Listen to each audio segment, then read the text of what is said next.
Back in the 1990s, a girl committed suicide after viewing an image posted in an old news group. The image was of a figure, which some identified as a woman, standing in the middle of a lonely road. The figure is transparent to the point that its legs are barely visible, and is illuminated by an unknown light source coming from the direction of the camera. Whether it's headlights, a handheld flashlight, or the light of the camera itself isn't known for sure, as the actual source of the image has never been identified.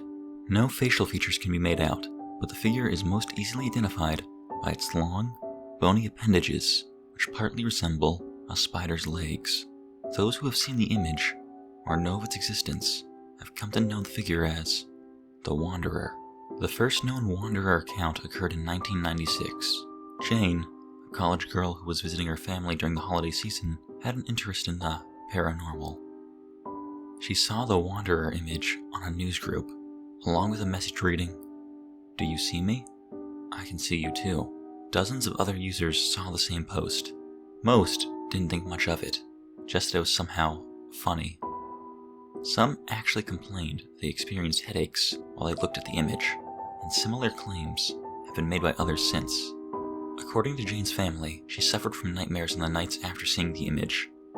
She claimed she would wake up and see the Wanderer outside her window. Sometimes it would scrape the glass with its spider-like limbs, but usually it would just stand there and stare at her. She would find herself unable to move while in its presence, as if many unseen hands were holding her down. Even if she closed her eyes, she would still see it. Her family was sure she had just been frightened by an image online and was having nightmares as a result, until Jane complained of seeing the Wanderer in her waking life as well. She was convinced it was following her. She would see it even while she was in a room full of people or out in public. Even though no one else saw anything, Jane's family feared for her sanity, but only assured her the Wanderer wasn't real. Jane, however, only got worse. She began going to extreme lengths to stay awake at night. It started out just with caffeine and staying active, but quickly graduated cutting herself and screaming all through the night. Before long, she wasn't sleeping at all. She was convinced that if she slept again, the Wanderer would take her. Her family knew they couldn't just wait and hope for the best. Jane needed help, but when Jane's mother knocked on her daughter's bedroom door, she received no answer. She carefully opened the door, not wanting to disturb or startle Jane, but she heard nothing. Jane wasn't in her bed. She wasn't sitting at her computer.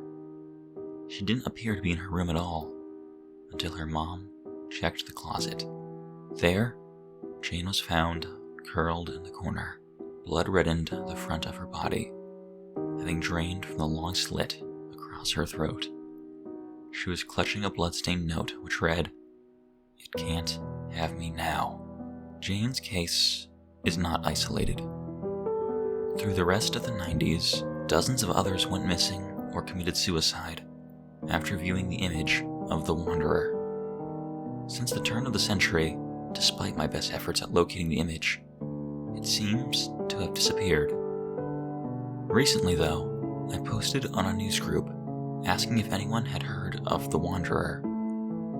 I've done this many times before, and usually there's one or two people who have heard the story, but no one has seen the image. This time was different.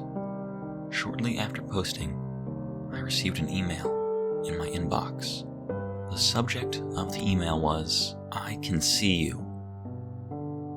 The body only read, "Do you see me?